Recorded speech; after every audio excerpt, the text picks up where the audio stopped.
What up, YouTube world? Welcome to your favorite podcast, the KitCast. We're doing a bit of a different video today. I know we've had some fun videos in the past with some Call of Duty, some GeoGuessr, but today is a bit of a different vibe. We're starting a series on mental health. This is something I think that's very important to all three of us, something we've struggled with in the past, something we've overcame in the past. And we just wanted to make this series to it's a bit of a therapy for us, but it's also to let you guys know that we're human too. You know, we're going through things, normal human emotions, normal human anxieties, and dealing with our own mental health in everyday situations. So this week is just kind of an intro to what we've dealt with in the past, how we dealt with it, and how we're dealing with it right now. I can go first. I can kick us off, fellas. Mental health. Yeah. It's not an easy subject to talk about. Yeah. Boom, boom, boom. Where's the dramatic music? I mean, obviously mental health is something is just recently researched. You know, back in the day, if you were depressed, they were like, you're fine. You know, you're just a little bit sad. Or if somebody was anxious, they were like, oh, you're fine. You're just a little bit anxious about a situation. You're fine mentally. But that's not how it is, actually. That's not how the brain works. Those were some smooth brains back in the day. We're wrinkle brains now. And Sometimes. For my own mental health, let's kick it back to a time that David's going to talk about too, I think, and that is my first choice in college, and that is Bradley University. I went to Bradley straight out of high school, and I thought, you know, let's just go to the hometown. Let's stay close to the fam, because I'm a very big family-oriented person. And I said, let's stay close to home. And I didn't know what to major in because I didn't know what I wanted to do. So I was like, oh, my brother's doing accounting. That sounds good. Let's just do that. So I went into accounting. I was good at it. You know, I'm good with numbers. I've always been good at math. So I figured this is the perfect thing for me. And freshman year went very well. I think I will grant a lot of that to David. He was just a great roommate. He was always there for me. He would always talk. We could always laugh together. He never judged me for the stupid stuff that I did. He did a little bit, but it was more of for just good. I in my experience, or in the way I think about it, is just I was looking out for you. You know. Yeah, you were. You're my, we both did. You know, we both did dumb stuff, but we were always there to pick each other up when we knew we messed up or did something stupid. You were basically my brother. And try. Thanks, baby. Where was? Oh, now I lost my train of. Oh, okay. So I'm in accounting. Freshman year went pretty well, and then sophomore year hit. Well, 3/4 of my sophomore year was okay, and then I kind of got towards the end where I was dealing with some outside stuff, some pressures from the fraternity I was in, some pressures just internally of, do I like accounting? Do I like what I'm doing here? Do I see a future in this? Talks with my brother were coming in of getting me an internship where he was working, and that kind of just drudged up all these feelings inside that were, I would call it doubt, honestly, because I was like, do I really want to do this? You know, I had the classes, I passed the classes, but when I was in those, I just felt like my brain was just shut off and I wasn't enjoying it. And I'm sitting there thinking, do I want to sit behind a desk for the rest of my life, counting beans and doing balance sheets and income statements? And all this swelled up at this one moment towards the end of my sophomore year. And I shut a lot of people out. I didn't really talk to either of these boys about it. I kind of just left for a community college. No one had any idea why. They were like, oh, I didn't know you were at so-and-so now. I was like, yeah, you know, I'm just making a change. Almost went to Dan's college for a bit. Almost went to ISU. But then that again fell through because I wasn't going to do something that I liked.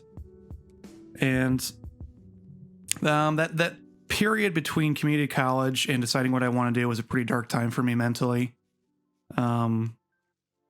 Just a lot of self-doubt, I think, was my biggest inner demon, because I wasn't sure what I wanted to do. I didn't have any confidence in myself.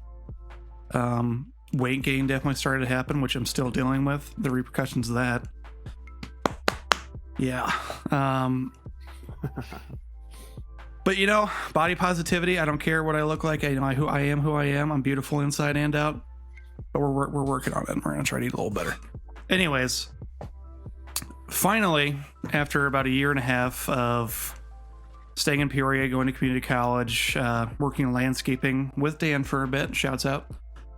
I figured out what I wanted to do. I had a little angel over my shoulder called Michael Capozzo. Shout out to you, Mike. And he worked at NBC Sports for 15 years. And he said, "Have you ever thought about working in TV?" And I was like, "Not really. You know, I love movies. I love TV. I love sports. But I never thought of it as a possible career path because in my family, we have a ton of finance majors. We have a ton of engineering majors like my dad and accounting majors like my brother." So I was like, I had this inner thought of like, am I going to disappoint them that I'm going in this complete different career path, you know, changing basically the quota for our family because Mike is the only one in our family that really works in TV on that side. So it's a lot to process and to deal with and be like, will I make a good living and will my family be proud of me? And of course they will. It's just, you know, your inner demon saying they're not gonna be proud of you. They're gonna be disappointed. Yeah. So I did make the switch to Columbia. I'm studying directing and producing in television and cinema, and God, it is amazing. It is so much better. Of course, during COVID times, it's not as fun because I can't be on set, but when I'm on set, I am just having so much fun. I don't care what I'm doing, whether I'm a lowly PA or directing a set. I just find the whole thing fascinating and fun. Being kind of, I don't know if it's like a God complex or something, but I just love the control of it. Being in control of the production. It's just, I don't know. It's fun to create, I guess, is what I should say. So that's obviously a very quick synopsis of what I went through, and in future videos, I'll go into more depth about what happened in that kind of dark period, but that's kind of intro to me and what I went through, going through Bradley and transferring out of there. So to kind of transfer to one of you guys, Dave, we'll go to you since you were also at Bradley. So what was going on with you while we were there? Yeah, I mean, again, I think I don't even know if we ever realized this, but there's so many parallels between your and I's like kind of story and like journey through college. Like, okay, so to kind of give you a little bit of a rundown and just kind of sum it up as cohesively as I personally can, because Lord knows that I like to tangent. I'm gonna try to keep. You can tangent all you want today. This is tangent. I'll keep it. Tangent friendly. I'll keep it concise. Okay, so I was on again, me and Swanee have very similar parallels. I came, you know, senior year of high school, the whole college search was happening. I feel like everyone around me already knew where they wanted to go. They knew what they wanted to do. They were ready to go. Like, you know, I'm going to play baseball. I'm going to go this way. I'm going to go that way. And I was kind of still floating. I still didn't know what I wanted to do. I didn't know if I wanted to play football. I didn't know if I wanted to run track and field. I didn't even know if I wanted to play a sport. But I knew that I wanted to go to a big city. That was like my priority, was like go to a big city, go to school, live in like, you know, New York was the goal. I wanted to just like live in a big city and just like be absorbed by all of that like diversity and just like intensity. And I didn't have that when I was a kid, but my sister went to Columbia in New York City, not the Columbia that Swanee's at, but a different Columbia. The Ivy League. Shouts out Lions, actually. Go Lions. Go Lions. But I knew that I wanted to do that. And so I started looking at schools for track and field. I even looked at a couple schools for football, went on a couple like, you know, recruiting visits and stuff like that. Really, really loved it. I went to Fordham and really wanted to go to Fordham. They had a decent track and field team at the time, but I went over there and I didn't even care about success. I just wanted to be around a good group of people, and their team had a really great chemistry. They had a great culture over there. I thought they were going to do a lot of good stuff. And like everybody, money is always the issue. Fordham is insanely expensive.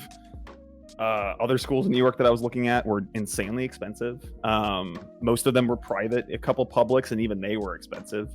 I forgot about this New York arc you had with college. It just didn't work out. The cards we were dealt weren't there to make it work, and so I had to kind of pivot, and so I started looking at other schools in Illinois, and that's kind of where the starting to look like kind of came into play. It was actually like late into high school. Bradley University at the time, and I think still don't have a home track facility. And so back in the day when we were in high school, back in like 2015, they used the Peoria Notre Dame High School track and field facility. They would run over there. It's a couple miles away from Bradley. Shouts out to it's such a weird concept, but like shouts out to Peoria because the community around there is so great. Like you're like a collegiate athletic program, but like even the local high schools are willing to like pitch in and like contribute to the athletic kind of experience. And like as bummer as it is to like not have a home facility for a college, like it's actually really cute and like really nice that like you guys ran at Notre Dame. What? You guys ran at Notre Dame? When I got there, we didn't. We went to a local public school right down the road. But when we were in high school, that's where they trained at most of the time. I was gonna say because that track is absolute garbage. It was garbage then. It's better now. They actually resurfaced it a couple. Did they really? Ago. Yeah, thank God. But it was really, really bad at the time. But we were finishing up a track and field practice in high school, and it was like a couple weeks until state or whatever. So we were all prepping. And the head coach at Bradley was there coaching, and my high school coach at the time pulled me aside and said, "Hey, like the coach wants to go talk to you," and went over and talked to him, and he saw me race, he's seen what I do, he's seen my numbers, and he was like, "I just recently got here. I'm more of a 400 meter runner specialist coach myself," and he's like, "I'd love to bring you on, and try to help build out the sprint program at Bradley." Because they didn't have one before I really got there.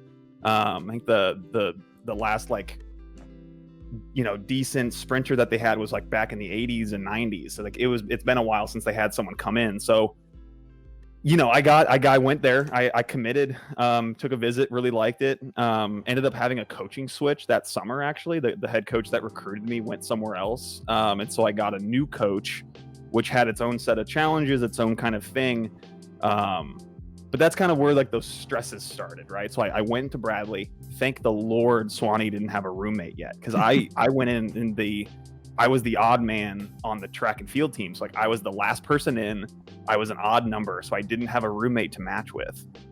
And I was just like, I don't know what to do. And my head coach was like, well, we can find you a random roommate. And I was like, let me ask around. And I don't know how we found out, but me and Swanee both realized that we didn't have roommates. I remember this very vividly. This is so you were still thinking about Bradley and one other. Was it ISU? Were you ever thinking about ISU? I did. I took a visit to ISU. I almost went to ISU. I think you were down to those two. Well. Yep. And I was heavily like trying to convince you to go to Bradley. I was like doing like the classic, like, wait, if you go to Bradley, you can be my roommate, like jokingly. And right. I think I threw that little bombshell in there, and then a few months pass, and you're like, hey, Swanee, do you still need a roommate? And I'm like, yeah, I do. Thank the Lord.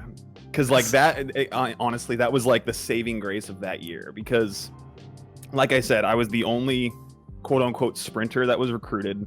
I was the only one. We brought in a couple other people that summer from a kid transferred. My buddy Rodney transferred from Milliken.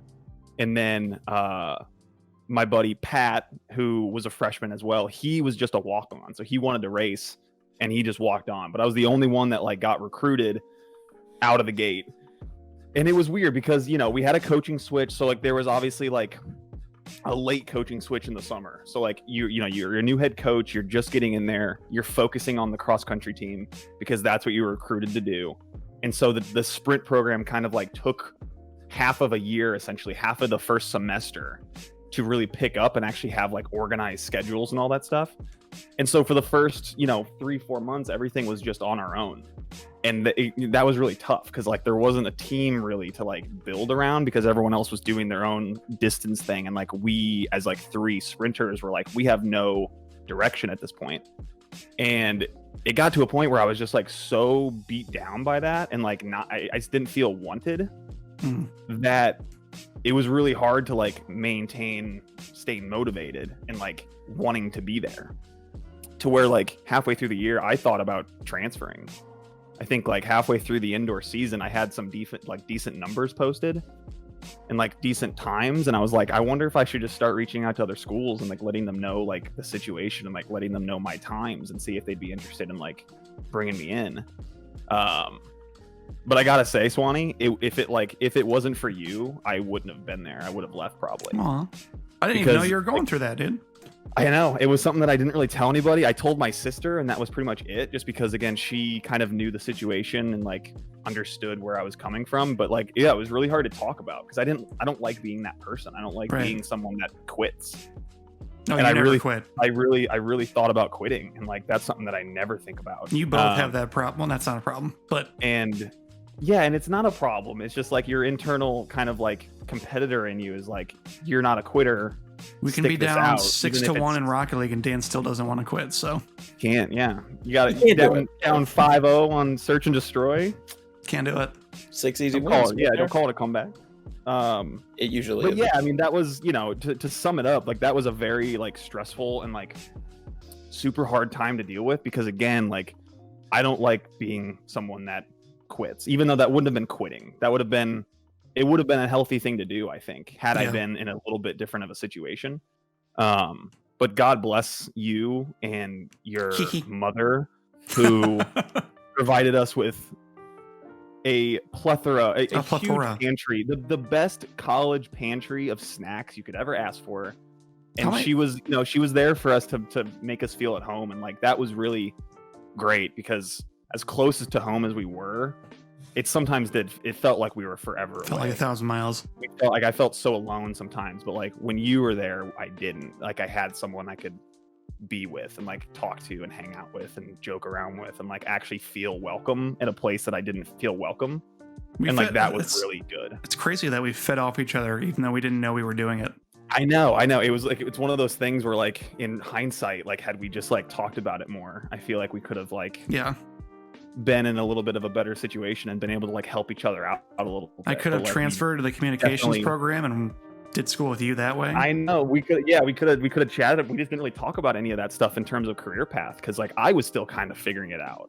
Yeah. And that, you know, that has its own set of challenges. But like, yeah, man, it was just like, it was one of those things where it was such a whirlwind thing. You just like get swirled up in it. You go, things don't work out in the way that you thought they were going to, and then you kind of start to like doubt your decisions and like doubt everything you did. But like at the same time, even in your situation, Austin, like I'm so glad you went to Bradley, because I don't know how close we would have been had we not. You know what I mean? Like, I don't know how close any three of us would have been.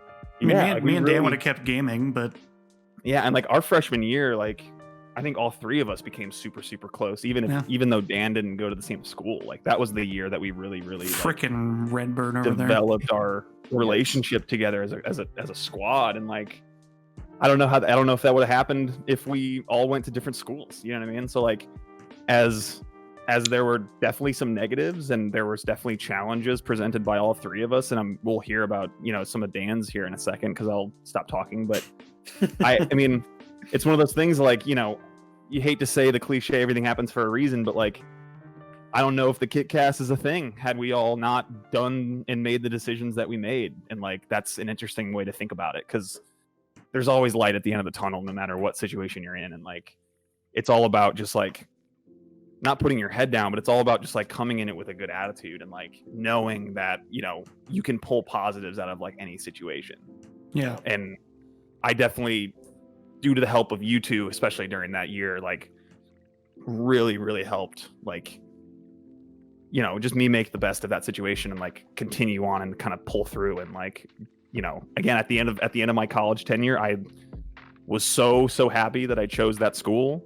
I had such a great, you know, cast of teammates that I am still super close with. And, you know, I got to develop so many good relationships with some people. And like, you know, even with you guys, like we went through a whirlwind of relationship through college, and like we came out better for it, I think. And like, I don't know if that would have happened if I went to Fordham or went to a school in New York. And like, I don't know. I think we were all very beneficial for each other's mental health because For I sure. still remember that walk we took yeah. from Never forget It was that walk. from That walk. Bradley to Down to Cruisins. Farmington Road bars. we don't have to get into details, but it was a healthy walk.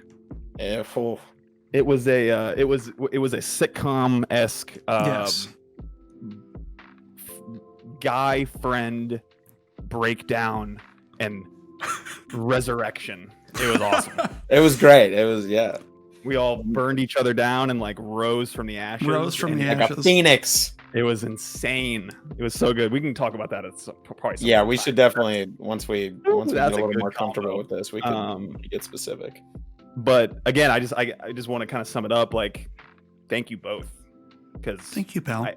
had I gone to a different school, or had I chose something different, or you guys chosen something different, I don't know if the KitCast is here, and I don't know if we're as close as we are now. I'm not a philosophizer, but Philosophizer. I do think everything happens for a reason. And although there was a lot of, like Dave said, trials and tribulations, I think a lot of good came out of our Bradley experiences. And now I want to hear about Mr. McMurray's experience. Hell yeah. Yeah, I'm gonna do a little bit what you guys did, kind of talk about college, and then kind of talk about my life now, and some of the struggles and some of the successes. Similar to you guys, I had a little trouble picking schools. I was down to the wire between ISU, Missouri, and Bradley. And me and Swanee were actually, if I was going to Bradley, we were going to be roommates. But I ended up picking ISU, and as much fun as I think rooming with Swanee would have been, and we would have got close, I'm glad we didn't, because then it allowed Dave to kind of come into. We heard about, Thanks, baby. how beneficial it was, and I think it was beneficial for me too, going to ISU. But yeah, I mean, the biggest mental health struggle I think that I've been dealing with and still deal with is just uncertainty of what I want to do. Like in high school, I was like, I want to be a sports agent. I want to go on that career path. That's what I want to do. And then in college, I was like, nah, I don't think I want to do that anymore. So I chose a general business major, and then I kind of was like, you know what? When I figure out what I want to do, I'll specialize. I'll be marketing, or I'll be accounting, or I'll be something, finance. And then I never really figured it out, and I stuck with my general business degree and did some different internships and did some stuff that I liked and some stuff that I didn't like. And I mean, 6 years later after college, I'm still in that point where I'm like, I still don't know what I want to do, and it used to scare me a lot. And it used to be one of the main reasons for I had some tough times in college. There was like 2 or 3, semesters where I was on the verge of wanting to drop out, or wanting to transfer, or wanting to just stop being in school and take some time to figure out what I wanted to do. But I think the biggest thing for me is that I had a great support system of people. I mean, first off, you guys, whenever I could come home and hang out with you guys, I would. It always was a good time. It always made me happy getting to come home and see you guys. And then at school, I had Keegs, who was my roommate like 3 years out of the 4.5 that I was there, which, shouts out. Shouts out, Keegs. And other friends, Fid, Dorf, and then my family, of course. But it's just like, it's tough when you really aren't sure what you want to do. And I'm 24. I just turned 24. And it's like, it doesn't seem that old, but like a lot of people know what they want to do in college. A lot of people know what they want to do when they graduate. And I'm 1.5 years out from graduating, and I'm still like, I don't know what I want to do. A lot of people are thinking engaged. What'd you say? A lot of people are engaged.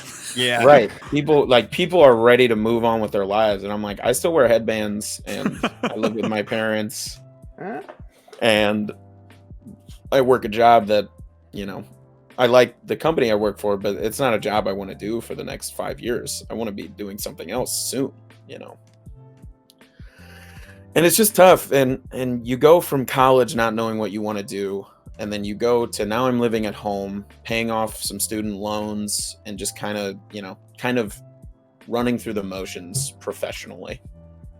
And it's just hard. It's really hard to just go through the motions with your life. And like, I'm thankful that like socially, you know, my friends, my girlfriend, it's great. I couldn't be happier with my situation. I have a great support system of people. And then, you know, physically healthy, which I might get into a little bit. I'm much healthier than I was at this point last year. And I feel a lot better about myself physically and mentally, you know, a lot better too. But professionally, when you don't know what you want to do, it kind of muddles all that other stuff, because you're like, I love all this other stuff, but that might not matter because I might, you know, need to do something different and move somewhere different. You know, I like being in Peoria, which is where I'm at, but I also don't want to be here for, you know, ever. Or maybe I do, but I know I want to go somewhere else and experience something else at some point in my life. And just live, because I went to school 45 minutes away, you know, it's not very far. I did it on purpose because I wanted to feel like I was away, but if I needed to come home, I could. And that's what it was. And it was perfect for me at the time. But, you know, it's been especially hard, you know, with you guys not living in the same town anymore. Dave, you're in LA. Swanee, you're in Chicago with, you know, moving to LA. And it's like, I see you guys like figuring out what you want to do and, you know, making moves to do the things you want to do for the rest of your life. And it's like, ugh, I just wish I had that, like, that epiphany moment where I'm like, yep, this is it. I know this is the career path I want, or I know that at some point this is what I want to be, but I don't, you know, and I feel like I'm getting there. I'm much better than I was, you know, a couple years ago, especially, I mean, this time last year, I was a mess. Physically, emotionally, socially, everything. I was the heaviest I had ever been weight wise. I was, you know, doing a lot of not good activities for my health. And, you know, I think as much as the pandemic has been a terrible thing, and, you know, it has been, it really like click something into gear in my brain where I had to be in my house alone with just me, and I kind of had to like look at myself in the mirror and be like, okay, we got to make some changes, and I did. And so I guess this is a long-winded way of saying I still struggle with this stuff every day. You know, every day I wake up and I'm like, oh God, I wish I was doing something else. I wish I was doing something that I really love doing. But then it's like, I see how far I've come and how the people around me have helped to get me to that point. And I'm like, you're not doing too bad, you know? And I think along with a support system, one of the most important things you can do is just like take stock of your life and just be like, I mean, you're doing okay, you know? And even if everything feels like it's going wrong, you can still, you know, take a step back and say, okay, here's a couple good things in my life. Here's some things that make me feel good and make me feel better. And you just gotta take advantage and keep doing those things. Because if you don't, it just becomes like just where I was this point last year, where it's like not just going through the motions professionally. I was going through the motions, everything was just like, I wake up, I go to work, I come home, I do nothing, and I go to sleep, and then it's just all over again. And then on the weekends I go out and I do, you know, fun activities, but they're not really that fun because I'm not happy. And so it became just like, sometimes you just got to shake it up, you know, you got to make a change, and it's hard. I mean, I know, like if you compared me from last year to this year and you were like, this is the same guy, or if you told me last year that I'd be right here doing this, looking like this, feeling like this, I would have called you crazy.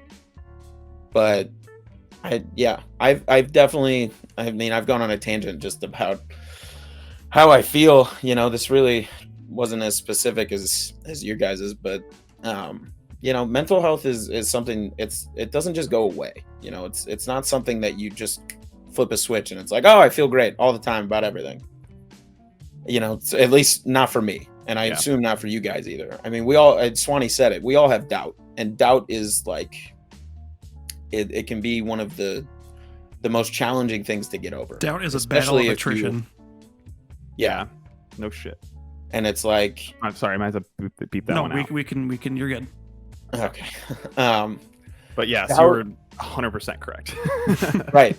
Doubt is like that double-edged sword. It's like, it's so bad because if you're always doubting yourself, you know, you're always going to be questioning your motives. But if you can get over the doubt, then it's like, man, I feel so good and I feel so much better, even though I was so nervous. And doubt and uncertainty are my least favorite things to feel, and they're the things I feel the most all of the time, just Yeah. because of how I'm wired and how I go through life. And it's like, I don't know. And I hope this series can be kind of something that we open up with each other and we talk about our struggles and we talk about how we've been able to overcome a lot of these struggles. You know, I've had some, I know we've all had some pretty tough times with our mental health. And it's nice that we're here. You know, I've said it before, these weekly podcasts, these weekly content recording sessions are like my favorite things to do because it just allows me to hang out with my best friends, you know? Yeah, I then, love you my know, weekends now. Yes. Like my weekends are great. I like have, Saturday mornings are the best. I have a Saturday morning, session with you boys, and then I golf on Sundays, and it's like it is such a good like reset for the week is to do both of those, because sometimes you just like to be lazy and like your weekends are just wasted of just like sitting on the couch, sleeping in, watching TV, like just doing nothing. But then by Sunday night, you're like, oh my God, I feel so tired still because I've been inactive and your brain hasn't been working and like you just feel down and like sluggish. But it's like getting up in the mornings on Saturdays and like, I got up at 7 a.m. and this morning and we try to get on at like 9:30 Central every week on Saturday mornings, and we have coffee, we eat food, we record, and it's just a great start to the weekend, really. Just like puts you in like a fun work mood, doing something that you really enjoy doing, but like putting in mental energy and putting in time and effort, and I think it's really great. This is a point that I wanted to kind of touch on to wrap it up a little bit. Is kind of do what we're doing. Find that little thing that you enjoy doing and stop making excuses for why you can't do it. Dan has wanted to do this podcast for years. 2017, Christmas 2017. Me and Dave let him down quite a bit. A little bit. But we're here now and we're all thoroughly enjoying it. I think the main points we got out of all of us today are: find a support system. Don't be afraid to make small changes in your life or big changes, whatever you feel you need to make. I think small tangent personally, start with small changes.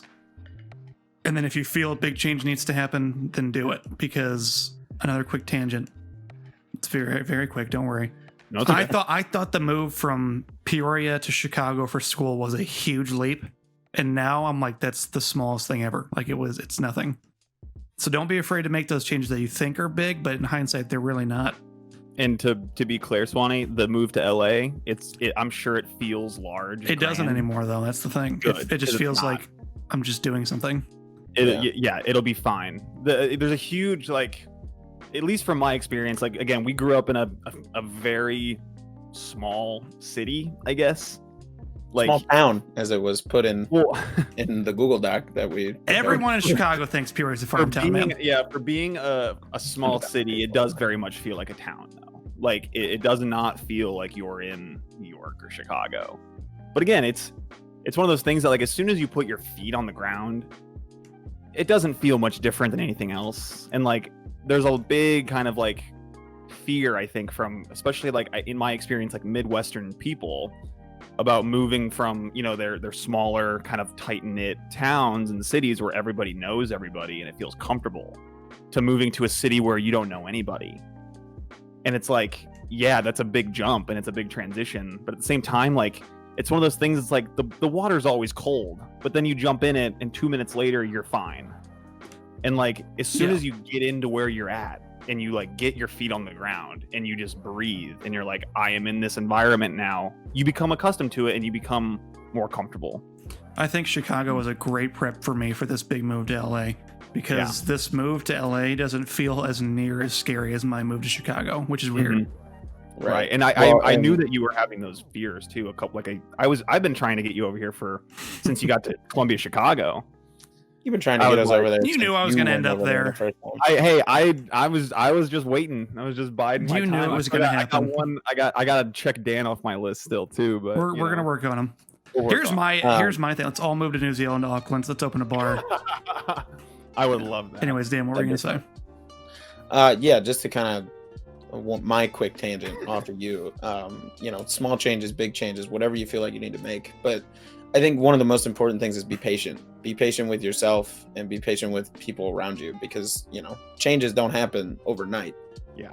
Like even small change, like it took me it took me 3 weeks to lose like 5 pounds last year, because I was so just not ready for the change. And I tried to rush into it. And then, eventually you get a snowball effect where you start making small changes and big changes and rolling them all up. And that's when you get to see the fruit of your labor. But if you don't have patience with yourself, if you're not able to step back and like see a bigger picture and really like just take stock, it's hard to make those changes. It's hard to bust through the barrier, because everyone wants, I would love to be 160 pounds and look like Dave and be shredded. Okay, maybe not shredded. Hold but, on, I haven't picked up a weight in like a year and a half. But I did push-ups the other day and was sore for. I did like 5 sets of 10 push-ups the other day, and you're probably sore for days. Couldn't feel my chest hurt, like unbelievably bad, and I couldn't pick things up. Right, but like, yeah, that's what I'm saying. Like these changes that you want to make, they have to be, you have to be committed long term, and you have to be patient with yourself, because of course you're going to stumble.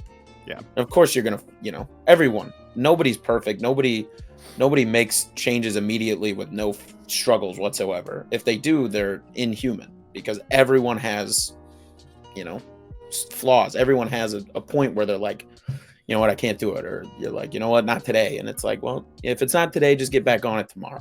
I mean, that's been the most important thing with mental health for me, is you just got to be patient with yourself. Yeah. There's no need to just dive in and try and kill yourself doing, making these big changes. It starts with small stuff, and then you'll be able to see the fruits of your labor later. Totally. Sorry for the tangent. No, I kind of, can I tangent real quick too? One last tangent. I just want to bounce off that because it reminded me of something that like really helped me out, and I try to like, I don't try to be like a philosopher and tell you what to think, but it really helped me, especially in college and post college, of like career path. And it's like, at least in my experience, I was always like taught to, I don't know if I was taught this, but like just the way that you develop your thinking about your career path is like a ladder. It's like a straight ladder. You're like, okay, I'm going to work this job, and then that job's going to get me to this job, and then that job's going to make me go here, and then eventually I'm going to wind up here. And that's a great way to think. Again, if all of the stars align, but like if you think about it, like the way that you envision your life going, and like anybody like this, right? Like it happens to everybody. It's like if you envision your life going A to B to C to D, it's like, in reality, it's never going to go A to B to C to D. It's going to go to like A, and then it's going to go over here, and then it's going to go over there. And I had my cousin who was like one of the first people to like convince me to move out to LA and work in production. He has this like phrase that he says, and I can't remember exactly what it is, but it basically just revolves around, if you see a door open, just walk through it. And his way of thinking is like, your plan is never going to go the way that you envisioned it, or like your career path is never going to be exactly how you envision it. So don't stress yourself out about making sure that you hit those points, because you're never going to hit all of those points. And it's going to stress you out more if you want to, if you like need to hit those points, and knowing that you're not going to, you get in that loop of like, again, doubt and uncomfortability and uncertainty, and you just like cycle out of control. And it's like the way that he put it was so cool, in my opinion, because he was just like, a door's going to open for you eventually, just walk through it. If you don't like it, you just close it and go find the other door. But like when you're in that door, or when you take that opportunity that you don't love, or you know that it's not going to, be a full-time, permanent thing, you can still learn from it. But then it's just one of those things where you're like, I now know that I don't want to do that door. And you close it, you take what you learned and you take it to the next place. And like that to me is such a low stress way of thinking about like a career path, because you're not like so focused on, I need to be at this position at this point in time and make this much money and, be in this city or whatever. And like, it's just a way lower stressful, like low stress situation to put yourself in, because you can learn from any opportunity. Like, no matter if it's a job you hate or love, like you can still pull stuff out of it, but you don't think that you got to stay there. Be like, okay, I don't like that door, close it, go find another door, take your money that you made from it, take your experience, take the the network that you made and take it somewhere else. And like, to me, that's kind of how I like to think about it, because I was the same way like Dan in college. I was like, what am I going to do? But like, not even what am I going to do, be like, how am I going to get to where I want to be? But like, you can sketch it out all you want, you can have this like master plan, but it's never going to work out the way that your plan does. So like, why take the time to even stress about it? Right. Because it's just not going to work out anyway. I think you can make a goal, but definitely be flexible with it. Yeah, like you have a goal, obviously, but like, don't think that you have to follow the playbook to a T, because that has its own faults, right? Like, it's not going to pan out. You're going to have to adjust on the fly. It's like your halftime plan is not going to be your pregame plan. And like, don't think that you got to follow that plan. Just like open a door. If it works, great.